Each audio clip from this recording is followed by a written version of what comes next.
Istumme täällä erittäin näyttävällä, vaalealla, upealla sohvalla, mutta tässä on joku pieni erikoisuus. Kerrotko vähän tästä lisää?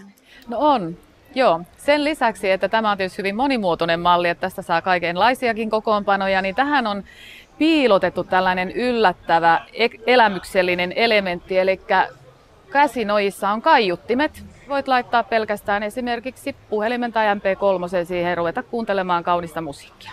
Yksi tärkeä pointti teidän yrityksessä on ollut se, että uudistatte ja uudistutte ajan hengen mukaisesti. Kyllä me kovasti halutaan viedä asioita myös eteenpäin ja yhdistää niihin tällaisia uutuuksia. Ja sitten on tietysti se, että malliston täytyy olla hyvin muuntuva. Istuimissa muun muassa tänä päivänä niin löytyy monenlaisia variaatioita. Asiakas saa jopa sisälmyksen niin sanotusti valita tarpeen mukaan. Risto-Matti Ratia, täällä istumme todella mukavassa sohvaryhmässä ja oikein rento on olo. Kyseessä on uusi ekologinen luontosohvamallisto, jonka olette suunnitelleet Pohjanmaan Kaluste Oy:lle. Mistä kaikki tämä lähti liikkeelle? Se lähti sellaisesta asiasta liikkeelle, kun mä olin Harri Pakan kanssa tehnyt töitä Hiipakka-nimisessä firmassa. Ja sitten tämä Harri Pakka siirtyikin Pohjanmaan Kalusteeseen. Ja hän sitten otti yhteyttä ja puhui, että tämmöinen luontosarja. Kertoi siitä hyviä juttuja, kuinka hyvin se on, niin kuin kohtelee luontoa. Ja niin mä sitten näin ne sohvat ensimmäisen kerran, niin mä sanoin, että eihän nämä näytä yhtään luontosohville. Ja mä sanoin, että ne pitäisi tehdä puusta, ne pitäisi tehdä pellavasta, että tehdään sen näköinen sohva, kun se on sisältäen.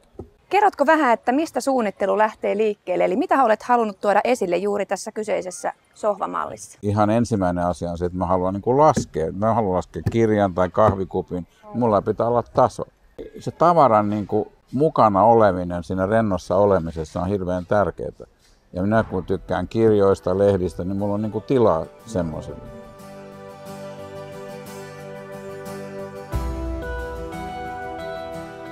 Stefan Lindfors, olemme täällä Play-sohvakokonaisuuden edustalla ja olet suunnitellut tämän Pohjanmaan Kaluste Oy:lle. Mitä tämä Play oikein pitää sisällään?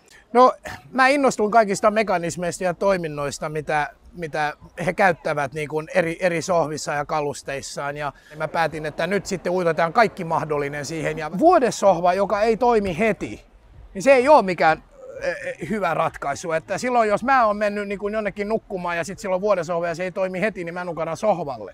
Kaikenlaista muutakin löytyy, kuten divaani, jossa on tällaista moottorisydämiä. Mites itse pidät yhteistyöstä Pohjanmaan Kaluste Oy:n kanssa? Helppoa. Puhutaan suoraan eikä olla kauhean ujoja sanomaan mitä ollaan mieltä. Ja tällä lailla niin vuorovaikutus on dynaamista ja asiat etenee niin kuin tarkoituksenmukaisesti.